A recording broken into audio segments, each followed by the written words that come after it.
Deputeti i Partisë Demokratike, Sajmir Koreshi, ka denoncuar këtë të premte kushtet në spitalin e Lushnjës. Koreshi ka theksuar se pavarësisht se ky spital u shërben 250.000 banorëve, jo vetëm të Lushnjës e Divjakës, por edhe zonave të Belshit, Rogozhinës dhe Peqinit, ndodhet në gjendje alarmante. Të vinë të shikojnë bashkë me mua spitalin e Lushnjës, por pamjet flasin vetë dhe nuk ka, por për te pamjeve, këtu nuk ka asgjë tjetër. Si do të shpjegoj këtë? E para një, këtu do të ndryshoj një status.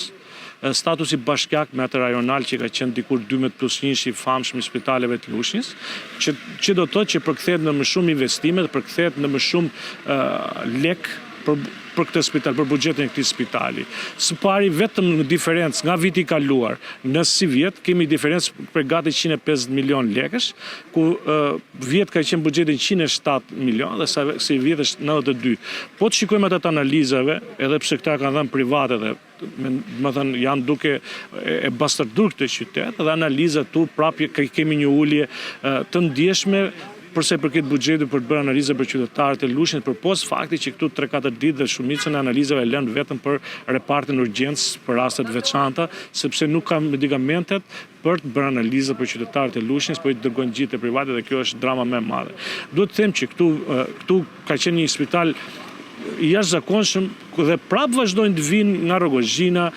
kanë ardhur dhe nga Peqini, nga Vajgorori, Belshi, pra të gjithë zonat rreth pa harruar Divjakën këtu, pra të gjithë mbulon ky spital, janë gati 250.000 njerëz në raport me spitalin e Fierit, janë 80% spitalit të Fierit që prezantohet tjetër rajonal shumë i madh. Ky është një spital i jashtëzakonshëm, por sot që flasim nuk kemi skaner që punon. Sipas Koreshit, mungesa e aparaturave, ulja e buxhetit, lëvizja prej 6 muajsh e urgjencës dhe vendosja në katin e parë të maternitetit, në kushte ku shumica e pacientëve marrin shërbim në korridor, si dhe probleme të tjera, është e pafalshme dhe krijon kaos. Mamografia gjithmonë e prishur, edhe pse ka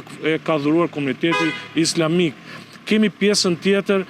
dhe ato aparaturë që ka sot urgjenca e Lushnjës, edhe pse kanë transferuar nga ky godin e shëmtuar që është më e reja, po e ka transferuar në një të improvisuar që sot çfarë bie jashtë hyn brenda, me krevate nëpër korridore, më thënë mos o zot i bret. Sot e kemi kushte dramatike, nuk kemi mjete për të ekzaminuar, gjë që sjell dhe pasojnë shëndetin e qytetarëve, sepse jo të gjithë kanë mundësi të shkojnë në Tiranë, të shkojnë Fier, se kanë ata që s'kanë mjete për të shkuar, më thënë rritin kostën e këtyre qytetarëve. E thirrje nga ministrës, kolegëve të mi deputet majt të ngrem gjithë zërin, sepse Lushnja meriton